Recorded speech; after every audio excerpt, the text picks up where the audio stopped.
সত্যি বলছি, দোকান থেকে এত টাকা দিয়ে টুটি ফুটি কেনার আর কোনো দরকার নেই যদি এই রেসিপিটি দেখেন।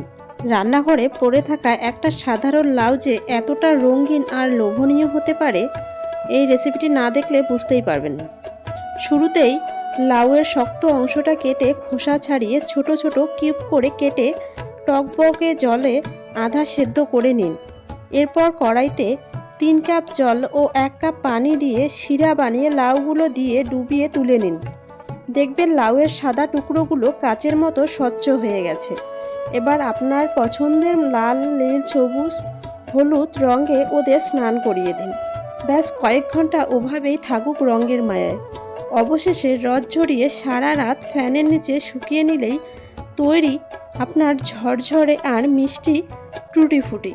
বিশ্বাস করুন, একবার বানালে দোকানেরটা আর মুখেও তুলবেন না। ভিডিওটি